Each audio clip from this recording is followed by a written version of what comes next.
বিভিন্ন পেরিফেরি অর্থাৎ গ্রামাঞ্চলে ঘরে ঘরে টাইফয়েড, যেহেতু আমি মেডিকেল অফিসার তার জন্য আমি বেশি এই টাইফয়েড রোগী ফেস করে থাকি, তার জন্য আজকের ভিডিওটা সেই উদ্দেশ্যে। এবং হসপিটালে ডিউটি করার সময় অনেক রোগী এমন পেয়ে থাকি যাদের বারবার টাইফয়েড হয়ে থাকে, 1 মাস পর পর 2 মাস পর পর। তাদের ক্ষেত্রে বলবো টাইফয়েড ভ্যাকসিন নিয়ে নেবেন। তাদের ক্ষেত্রে টাইফয়েড ভ্যাকসিনটা জরুরি।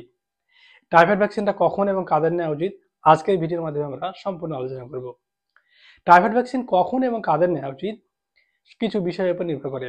যেমন ধরুন আপনি কোথাও ভ্রমণ করতে যাচ্ছেন, সেখানে টাইফয়েডের প্রকোপ বেশি, ভ্রমণ করতে যাওয়ার 2 সপ্তাহ আগে টাইফয়েড ভ্যাকসিন নেওয়া জরুরি। এছাড়া কিছু পেশাদার ঝুঁকি, যেমন আমরা হেলথ ওয়ার্কার, ডক্টর, নার্স অথবা ল্যাবরেটরি ম্যান, এদের ক্ষেত্রে টাইফয়েড ভ্যাকসিন নেওয়া দরকার। ইঞ্জেকশন আকারে দিলে 2 বছরের ঊর্ধ্বে এবং এটি 2 বছর পর্যন্ত আপনাকে সুরক্ষা দেবে। আর যদি ক্যাপসুল আকারে দিন সেটা 6 বছর ঊর্ধ্বে দেওয়া হয় এবং সেটি 5 বছর পর্যন্ত আপনাকে সুরক্ষা দেবে। কিন্তু ভ্যাকসিন দিচ্ছে তার মানে এই নয় যে আপনাকে টাইফয়েড হবেই না।